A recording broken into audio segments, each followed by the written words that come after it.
يا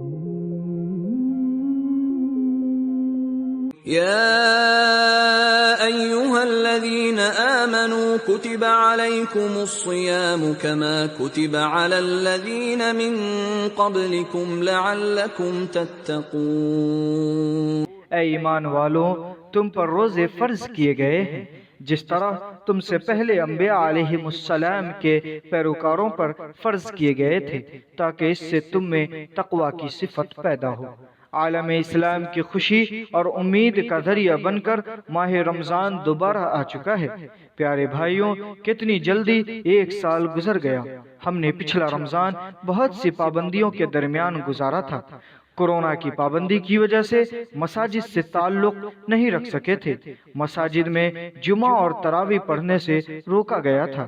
تبھی ہمیں ایک امید تھی کہ آئندہ رمضان تک سارے مسائل ختم ہو جائیں گے، ہم مزید سرگرمی کے ساتھ اس رمضان کو گزاریں گے۔ لیکن اس طرح سوچئے کہ لوگوں میں سے بہت سارے لوگ آج ہمارے ساتھ نہیں ہیں۔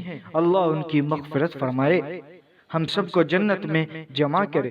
جب کچھ ریاستوں کے انتخابات کی سرگرمیاں ختم ہو گئیں تو پھر سے کورونا کے بارے میں ڈر پیدا کرتے ہوئے خبریں آنے لگی ہیں۔ اس کی حقیقت جو بھی ہو، لیکن حکومت کے عہدیداروں مساجدوں میں پابندی لگانے میں جو جوش دکھا رہے ہیں، وہی جوش مال اور دوسری جگہوں میں نہیں دکھا رہے ہیں۔ ماحول جو بھی ہو، آنے والے رمضان کو زیادہ سرگرم بنانے کے لیے ہم پختہ ارادہ کریں۔ رمضان مبارک کا استقبال کے لیے دلی تیاری کریں۔ ہم رمضان کا استقبال کریں گے کہ اہلاً و سہلاً یا ماہ رمضان۔ ہمارے دلوں کو آلودہ کرنے اور ہمارے اعمال کو ضائع کرنے والی کوئی برائی ہمارے اندر ابھی بھی باقی ہے تو اس سے آزاد ہونے کے لیے آج ہی فیصلہ کریں۔ جھگڑا، غصہ، حسد، سستی، تنگ دلی، فرقہ پرستی، بزدلی اور کنجوسی وغیرہ چیزیں ہمارے دل اور زندگی پر اثر ڈالنے والی ساری گندگی کو اکھاڑ پھینکیں۔ جنت کا دروازہ جو کھول کر رکھا گیا ہے، اس سے تعلق قائم کریں۔ اللہ ہمیں اس کی توفیق دے۔ شہر رمضان الذی انزل فیہ القرآن ھدی للناس وبینات من الھدی والفرقان فمن شهد منكم الشهر فليصمه ومن كان مريضا أو على سفر فعدة من أيام أخر يريد الله بكم اليسر ولا يريد بكم العسر ولتكملوا العدة وَلِتُكَبِّرُوا اللَّهَ عَلَى مَا هَدَاكُمْ وَلَعَلَّكُمْ تَشْكُرُونَ۔